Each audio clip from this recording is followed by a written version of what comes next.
Bosman, apa beda capital city, atau kota dengan real estate? Kalimat tersebut meluncur dari seorang yang makan sekolah di Harvard, memiliki 3 gelar doktor kepada saya kemarin sore. Yang saya nggak jawab, karena saya nggak nyampe ilmu beginian. Yang dia melanjutkan monolognya setelah itu. Capital city atau ibu kota itu harus ada 2 hal, Mas. Pertama, memiliki utopia. Yang kedua, harus memiliki mystical horizon. Asli otak saya ngeluh kalau sudah berurusan dengan demikian. Saya takut dianggap nyinyir sama orang yang gak paham. Tetapi kalau mereka memiliki kenetralan berpikir, bisa melihat ini hanya sebuah muscle knowledge atau otot pengetahuan yang lain. Misalnya pejabat sekarang, otot pengetahuannya masih pakai Keynesian monetary policy-nya dan pakai BUMN sebagai motor penggeraknya. Ya nggak apa-apa juga. Dalam serial Cara Cerdas Bernegara versi Bosman, yang kita kasih lihat kalau kita ini adalah ekonominya post Keynesian. Sesudah Keynesian, kita pakai New Economic Model yang sangat adaptif terhadap perubahan zaman, terutama generasi Y, generasi milenial, dan generasi Z yang disebut generasi connected yang sangat digital. Sama halnya dengan pertanyaan di awal, apa beda ibu kota, kota,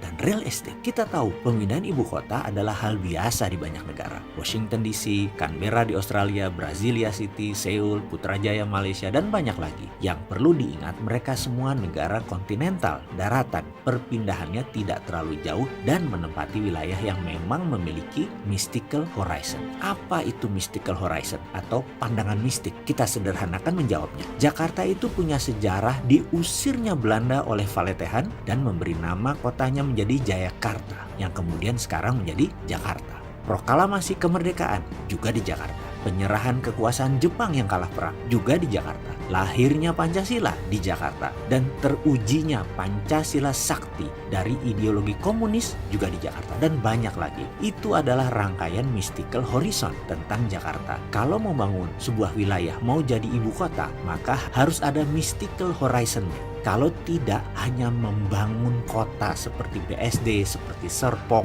seperti kota Seattle di Amerika. Itu memang didesain kota dari nol. Kalau Mekarta itu real estate, bukan kota. Jangan GR deh urusan Mekarta ya. Kembali ke pertanyaan di awal video. Jadi mana mystical horizon-nya yang di Kalimantan Timur itu? Ayo kita gali. Ada tempat bertapanya Gajah Mada misalnya. Atau tempat Wali Songo, atau tempat Belanda meletakkan hartanya. Apa deh? Diciptakan kayak Singapura dengan Merlion-nya. Duyung dengan kepala singanya. Bahkan Singapura demi menciptakan mystical horizon mengklaim Raja Prameswara, Raja Sriwijaya sebagai founding father penemu kota singa itu. Jadi sekedar pengingat, daripada nanti dibilang hanya membangun real estate, kan gak enak sama cucu kita. Mana mystical horizon-nya?